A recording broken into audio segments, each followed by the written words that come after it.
Okay, the last provision that we were discussing earlier, which is our 10AA section. Please, can somebody please revise that?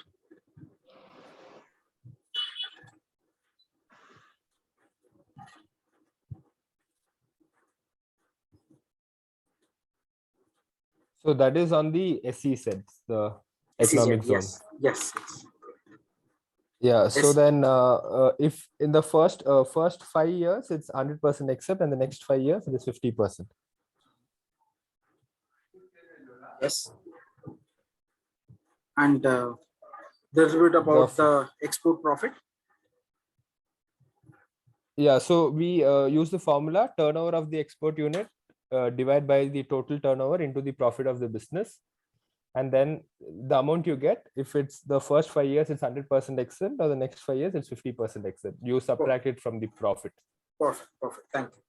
Agriculture income, can somebody please revise the provision?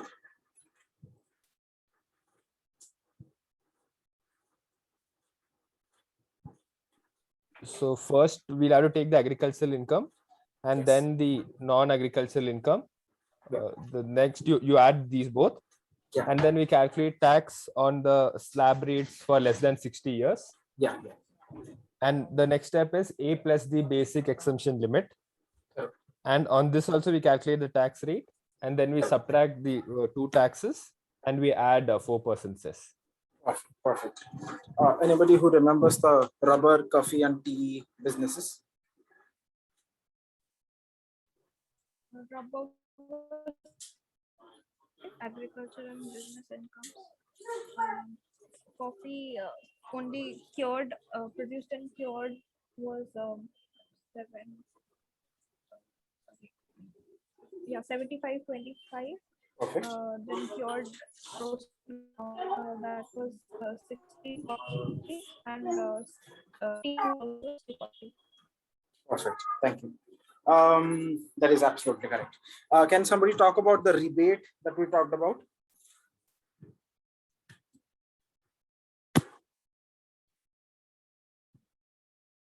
The rebate is when the income is less than or equal to 5 lakh.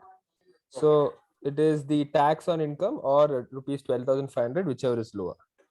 Yes, that is absolutely correct. Somebody please revise all the slab rates, everything together. Shall I go, Dheeraj? Yes, please. Okay, thanks. So if it is less than 60 years, if the employee is like less than 60 years, or any person, SEC, if he is having less than 60 years, then the basic exemption limit is 2,50,000. So there is no tax, it's totally nil. And if it is between 2,50,000 to 5 lakhs, then it's 5% of the income. And then if it is between 5 lakhs to 10 lakhs, it is 20%. And if it is above 10 lakhs, it is 30%.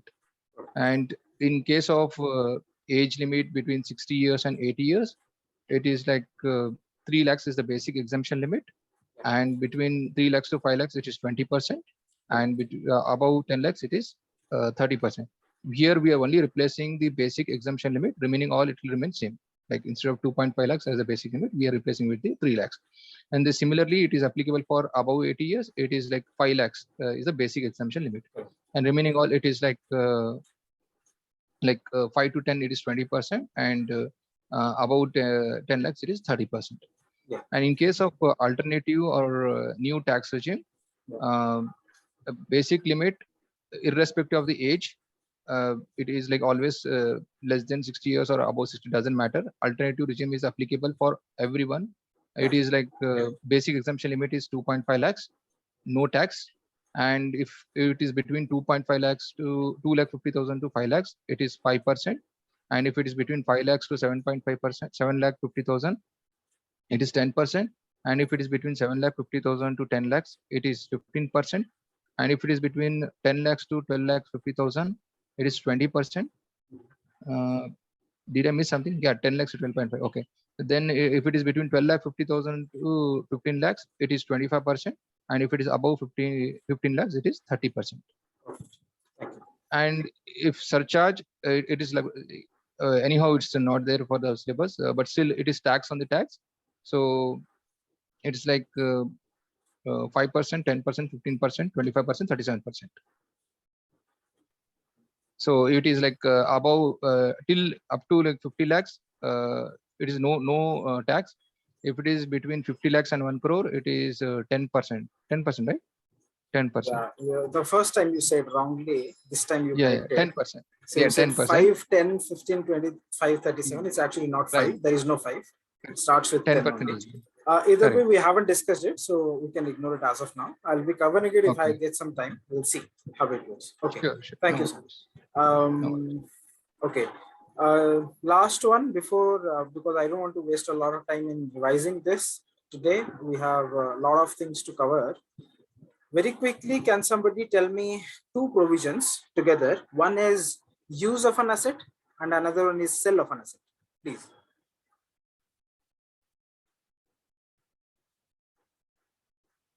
Use of an asset for laptop and computer, it is nil. Yes. And for other gadgets, it's 10% of the actual cost minus actual recovery if it is owned by the employee. And if it is hired, it is hire charge minus the recovery amount. Perfect. Sell of an asset.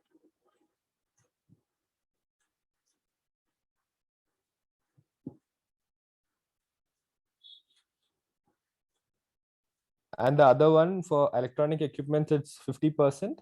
Yeah. Motor car is 20%, and other assets it's 10%. So here it is the cost minus depreciation minus the recovery. Okay. Awesome. Yeah. So, okay. So we have covered almost everything. So let me quickly share my screen.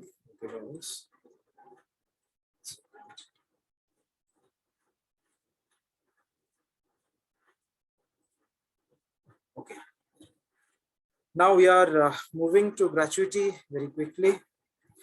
So when we are talking about gratuity, this table becomes important. Now, how to calculate the income from gratuity or taxable value of, sorry, income from house property, my bad. Income from house property or taxable value of income from house property. The calculation is gross annual value. You deduct property tax paid, that becomes net annual value. Then you deduct 30% of net annual value, and another one you deduct is interest on borrowed capital. That's all. Those are 4 or 5 items that we have to remember to solve an income from house property question. There are some additional things, obviously they're there. As and when we'll figure those out. I'll repeat that. Gross annual value minus your property tax paid, that becomes your net annual value, minus 30% of net annual value, minus interest on borrowed capital. Now that becomes your income from house property. Now, how to calculate gross annual value? Let's look at it. So there are 3 values, okay? 3 values are, one is municipal value, one is fair rent, one is standard rent, one is actual rent. Municipal value, fair rent, standard rent, then actual rent. 4 values are there, my bad. So municipal value, fair rent, standard rent, and actual rent. If you have these 4 values, you can calculate the gross annual value, which is the first value you have to start with to solve the question. And calculation of the gross annual value will carry at least 50% mark of the whole question, because the whole concept lies there if you know the concept. Now, please focus on this. Now, as I said, again, I'll repeat, those items were municipal value, another one was fair rent, another one was standard rent, and the last one was actual rent. Okay. First, you see municipal value or fair rent, whichever is higher. What did I say? First, you see municipal value or fair rent, whichever is higher. You take that to here and you name that revised fair value or just fair value.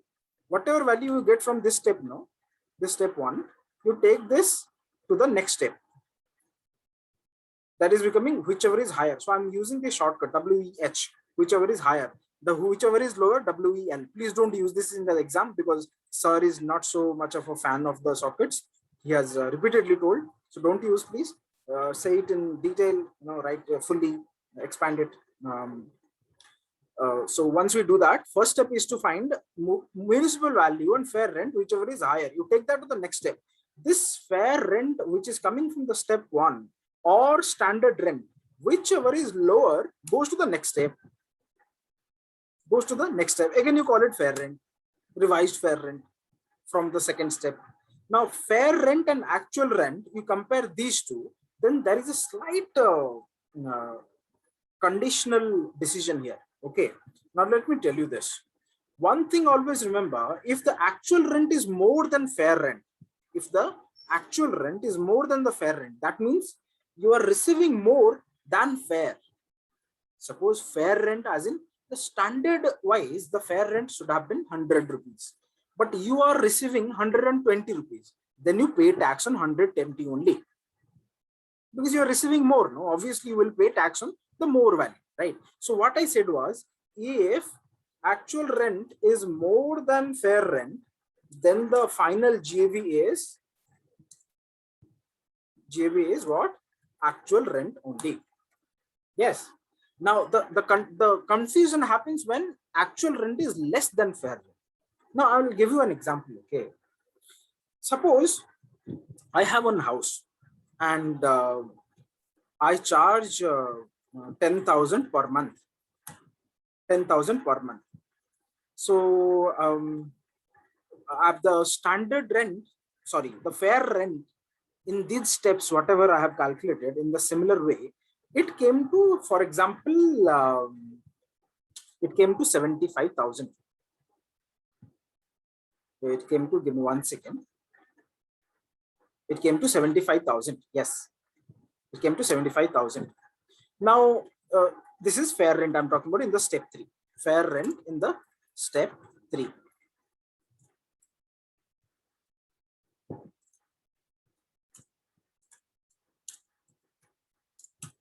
Now I'm charging 10,000. What happened was, because of Corona, my property was vacant for easily 5 months.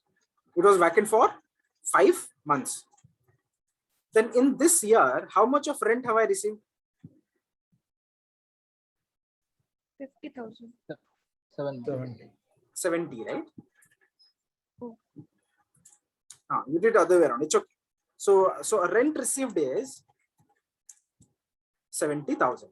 No doubts in that, right? Pretty much easy calculation. Now, if you compare the fair rent and rent received, actual rent, here your fair rent is higher, isn't it?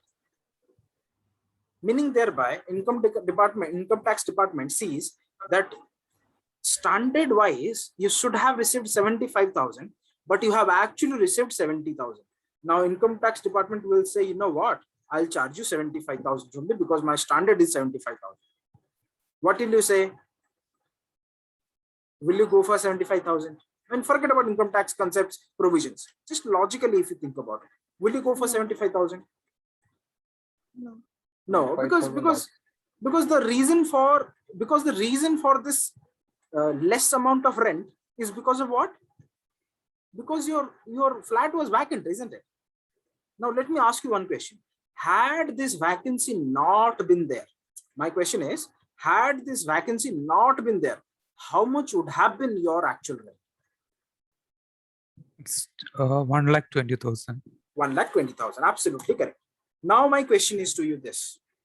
Do you think the reason for actual rent being less is only because of vacancy? I'll repeat that question once more. The reason for the actual rent being less is only because of vacancy. Do you think the answer is yes or no? Yes. Yes. Obviously yes, because we saw that right away. The moment we calculated the rent, had the vacancy not been there, it would have been 1,20,000, which is far more than fair rent. So income tax department gives the benefit to the assessor, says if your if your actual rent is less than fair rent only because of vacancy, in that case we will accept your actual rent, because we understand because of vacancy only it's that case is happening. Did everyone get that concept, please? Yes. So I'll repeat that from the beginning. we had 4 values. One was municipal value, one was fair rent, one was standard rent, one is actual rent. First 3 values, all these values in fact will be given in the question. You don't worry about the meaning of it. There will be no complication in that. Between municipal value and fair rent, you are calculating whichever is higher. First one is whichever is higher. Then you take that to the next step. That revised fair rent or standard rent, whichever is lower. Take this to the next step. Now you have revised fair rent or actual rent. I told you one easy decision. When your actual rent is more than fair rent, quickly take the actual rent. Done, dealt with. Now let's talk about if the actual rent is less than fair rent. In that case, one of the scenarios we saw was if the actual rent is less than fair rent only due to vacancy, then your GAV will be what? Actual rent. Actual rent only. So I'll write that like this. If actual rent is less than fair rent, I'll put in bracket due to vacancy. Then GAV is equal to actual rent only. Now let's talk about the other way around situation. Let me change the numbers here a little bit. Okay. Now think Dheeraj, about it will be actual rent less than fair rent due to vacancy, right? actual rent is less than, oh my bad, yes, you are right. I wrote, you're right. Yes, you are right, absolutely. So actual rent is less than fair rent due to vacancy, then GAV is equal to actual rent. The other way around is like this. Let me change this value. Okay, this fair rent is 1,75,000. Now you tell me. Now fair rent is 1,75,000. You are charging 10,000 per month. Your vacant is 5 months. Still vacancy is there 5 months. Your rent receipt is 70,000. Now, had you not had the vacancy, your actual rent would have been 1,20,000. Is the actual rent still less than fair rent? Yes. Then is it safe to say that the reason of actual rent being less than fair rent is not entirely due to vacancy? Yes. So when the actual rent is less than fair rent, not entirely due to vacancy, in that case, your GAV becomes fair rent only. That's where the government says, you know what, you are playing around, you are not charging the rent as per market rate. I'm not going to bear that. You are going to be charged at the fair rent, that is the market, rent, whatever we have fixed by ourselves. Make sense? Any questions in that, please?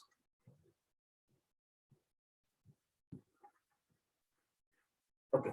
Now I'll write that as actual rent is less than fair rent, not due to vacancy or not entirely due to vacancy. In that case, GAV will be our fair rent only. Now this is the gist of the whole provision, everything written on the left side. Did you get it? Any questions, please? Okay. So Dheeraj, every time we have to follow these steps, right? Every time. In a question from income from house property, this analysis, this particular calculation that we did will carry at least 50% of the marks. Rest of it, whatever we will do, it will carry 50% of marks. I'm telling you, this is the most important. We have to follow the sequence. And we have to follow the sequence. Absolutely. MBFR, FR is standard cost, and standard cost was this actual rate. There is no standard cost, there is standard rent. Means, fair value, revised fair value. No, that is again not fair value, that is fair rent. Okay, fair rent. Yeah. So let me repeat the provision once more, please. Dheeraj, I have one doubt. Like in the second one, like actual rent less than fair rent, there we have taken the actual rent equal to annual value. So there the owner still not getting that entire amount, right? Because due to the vacancy. So I mean, that's just a clarification. So it's not a fair thing which is happening, right? No, it's not fair. Either way, what do you call it? Even if the person is receiving less, 1 lakh, sorry, had the vacancy would not have been there, he would have received only 1,20,000, right? Still, he is paying tax on 55,000 more. Yeah, exactly. But that is on his head. Why were you charging less rent than the market value, market rent? There must be something else, isn't it?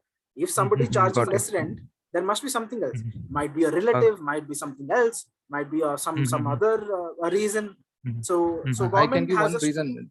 please. Okay. I can give one reason, Dheeraj. Like, if you see, like, due to pandemic, most of the people have been moved out to different cities, means their hometown. So just to make sure, like, the what is say, there is no vacancy. Means the apartments are occupied. So owners have reduced the rent as per the No, standard what that we won't have. be the reason. I'll tell you why. That won't be the reason. The moment that happens, income tax department also revises the values, the Fair standard rent, rents. right? Absolutely, fair rent will be revised Uh, accordingly. So anything happening in the market will be automatically be reflected in the fair rent, the final fair rent that you are reaching. Now, if you look at okay. it, no, these values are coming from Mhm. everywhere. Municipal value is coming from municipality. Fair rent is the Hmm. market analysis that the income tax department has a particular department who actually looks out the market and sees what values are there in the market. So from everywhere the values are coming. So all checks and balances are ticked. Okay. So Hmm. that won't be the problem. The only reason for which it will be less is if the landlord is giving some benefit to the tenant. Some kind of either he'll be a relative or he had some sympathy or something else. In that case, income tax won't bear that. They'll say no, we don't care. Whatever fair rent we have, that only you have to pay tax on. Okay.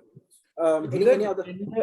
Dheeraj, in the exam, they will give one or the other value only, right?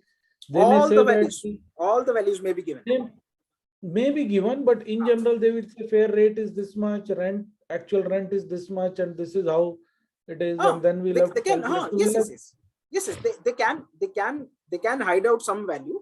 In that case, we'll ignore it. For example, I'll say, so suppose municipal value is given, fair rent is not given. The first step, municipal value is given, fair rent is not given anywhere in the question. You don't have to worry. Take municipal value as the fair value and go to step. Yeah. So Dheeraj, we'll be not having questions like, for example, a owner is having two different properties in two different locations. One is like having a different standard rate rent and fair rent, and even municipal value, and other properties having something different. Do we have such kind of question? No, right? For our Oh, syllabus? that can be there. No, that definitely can be. Okay. See, that question can be there. It might It be won't there, be but there. they may not give it to us being in They won't executive. give it to us. That's become too complicated. That's You what. are right. Not for our syllabus, right? So Not then for it's us. fine. Not for us. No. But definitely that case can be there. Absolutely. Hmm. Yes. Any other questions, please? So Dheeraj, one question. Again, Yeah. this is like I have two properties. Mhm. One is self-occupied, other was rented. Mhm. When the rent was there, we never calculated this. I've just submitted we go to form 16 or so we go to Saral, fill the data, submit, right? Yeah. We didn't do any calculation because we were directly filing on our basis. Correct. Now the property is vacant. Yeah. So even now I will have to, when I'm filing the thing, I'll have to show that, right? This one, that is how it means we are talking about. If we think ourselves an ideal citizen, we have to. Okay. Now people do a lot of stuff in the actual world. Forget about that. On paper, we should do it. Yes, to answer your question. But if you show right now, if your property is completely vacant, no, your actual rent becomes zero, isn't it? Now, the moment your actual rent becomes zero, that is wholly due to the vacancy only. So automatically your GAV will also be zero only. So no tax. Okay. Yeah. Dheeraj, is the actual rent liable to change in the middle of the year? So in case say the person was not aware that in step 3 the fair rent is higher than what I am charging my tenant, say, and they have been paying lower, and then they vacated after 3 months. So just to make the actual rent lower due to vacancy only, what I'm doing is I'm saying that for the remaining 9 months, I'm expecting a higher rent, higher actual rent, and now it is vacant, so my actual rent is lower only due to vacancy. Is that possible? Can you give an example in values, please? That seems to be a good question.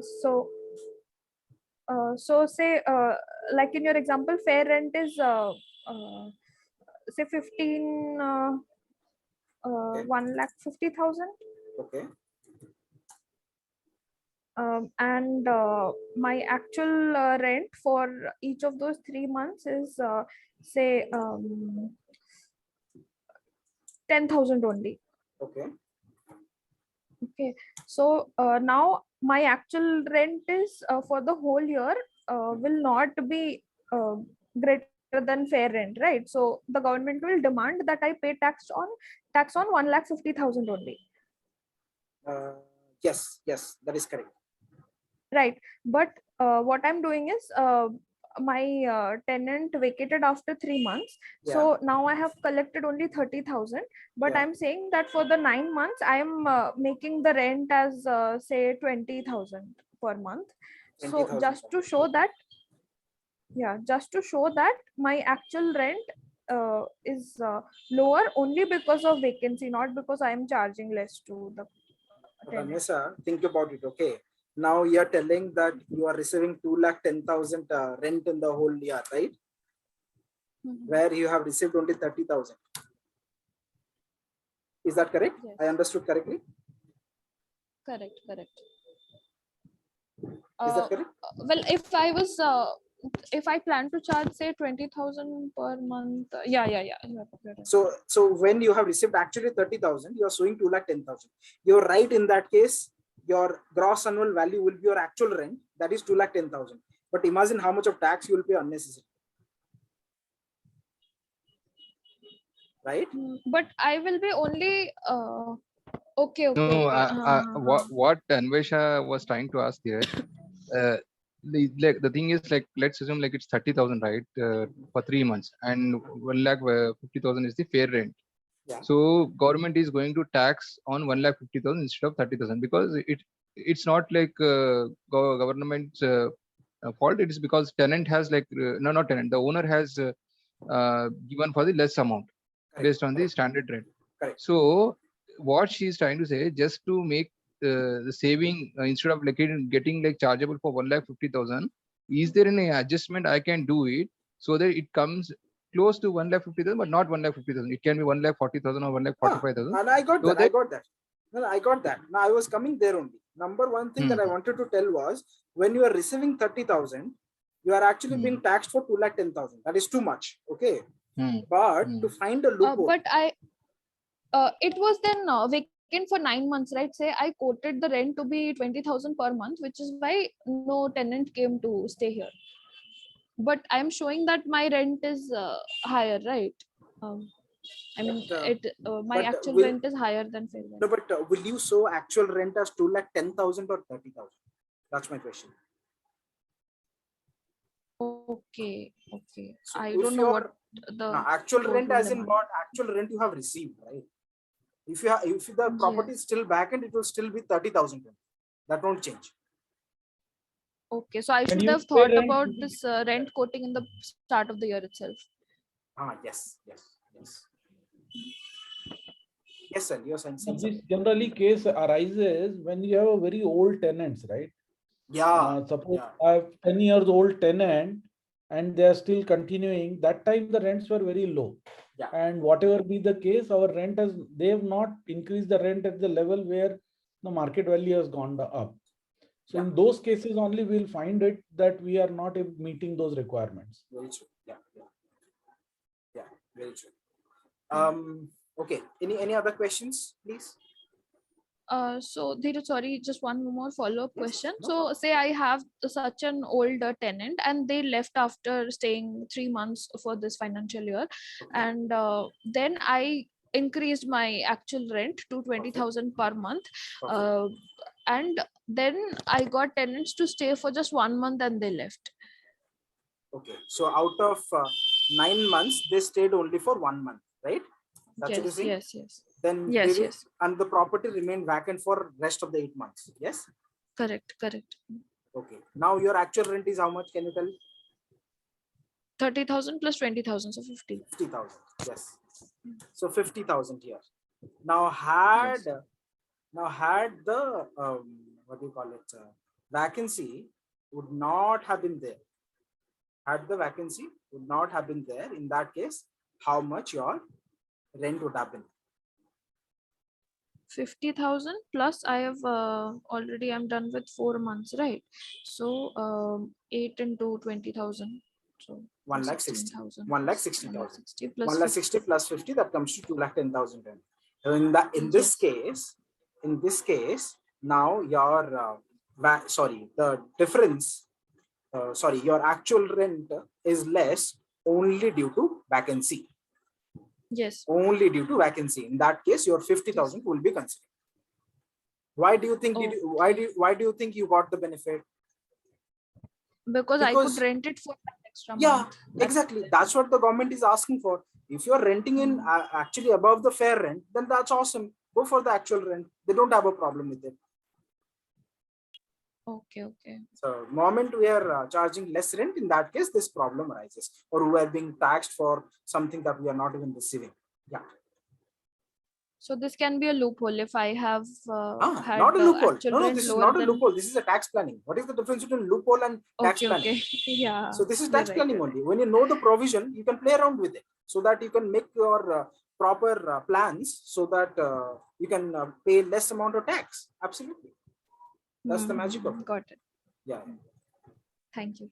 Yeah, no problem. This is why like most of the businessmen will be looking people like Dheeraj or chartered accountants to save tax. Yeah, I know. Yes. So they do that. I mean, in market, so many things go on. I mean, I'm telling you, it's too much. So all this happens on paper only. In actual sense, everything is different. Okay. Any more questions, please? Okay. Now, awesome. Now here we got the gross annual value. Again, repeating the first table. Gross annual value minus your property tax. That becomes your net annual value. You deduct the 30% of net annual value. Then you deduct the interest on borrowed capital. There's just one thing you focus on. For property tax, it is the actual paid. If you have not paid, you are not going to deduct it. The property tax is actually paid. If you have not paid, it is not going to be deducted. However, interest on borrowed capital, it is paid or payable. Even if it is due, that will also be deducted. The property tax should be actually paid. Interest on borrowing need not be paid. Paid or payable, both are included. Yes. Any questions on this? Yeah. Could you please like emphasis on this interest on borrowed capital? Like what exactly it means? Is it like the advance amount which is received by owner from tenant, or is it something like loan amount? No. Suppose you have taken a loan to purchase a flat. Yes. You have taken a loan to purchase a flat. You got the loan, you purchased the flat, immediately you rented the flat. Immediately you rented the flat. So whatever EMI you pay for that loan, out of that EMI, whatever interest portion is there, that is deductible here. Maximum 2 lakhs, right? Maximum 2 lakhs. You are absolutely right. We haven't gone there. That limit and all other conditions are there, which we will talk about. Something about the dates and all is also there. But understand this, that that interest portion is deductible here. And that interest we are talking about. In case you have not paid a EMI, still you will be able to deduct that interest portion. Because the provision says interest paid or payable. Can you repeat that? Even if you have not paid? Even if you have not paid the EMI, the interest portion on that unpaid EMI also you can deduct as here for your tax purposes. But we need to have loan for this, right? Loan should be there. Loan should be there. Absolutely. Basic requirement. Okay. Yeah. So basically, it is a deemed accrued type, right? Absolutely. That will be paid type. Okay. Exactly. That's the concept. Yes. And any questions, guys, on this? There is 30% of net annual value and interest on borrowed capital. Both are subtracted. Both are subtracted. Yes. Okay, so it's not lower of those two. No, not lower. Here everything is subtracted. Now, please be careful. Any other expense given in the question, everything will be ignored. Because this provision is very specific. You take this, you deduct this, you find the value. No other expense will be deducted. So not even the amount required to maintenance or anything, right? Nothing. All that generally will be given in the question. Exactly. To confuse us, they will give. So we have to know that no such expense will be deducted. Nothing is deducted. Even if you have there was some paint job done to your building. There was some renovation done. Some major suppose inverter was installed. Inverter was not working. Now you have installed because your tenants were. They will try to confuse you in many ways. You will feel like no. Actually, to receive the rent, we had to make that expense. Otherwise, they would have left the property only. No. Income tax is very clear. You take this, you deduct this, you find the value. That's all. You don't care about it. They don't care about any other expense. Why? The reason is they have given this 30% deduction because of that. Flat out, they have assumed that 30% of your NAV will be your operating expenses, maintenance expenses of the property. That they're deducting flat out, whether you make any expense or not. So everything is included there as per them. Any questions, please? Dheeraj, what about advance amount which is received or lease amount? Like instead of rent, people used to give it on lease as well as they charge a minimal amount of rent. So what will be happen in those cases? What will be because the actual rent will be like automatically come down, right, compared to fair rent.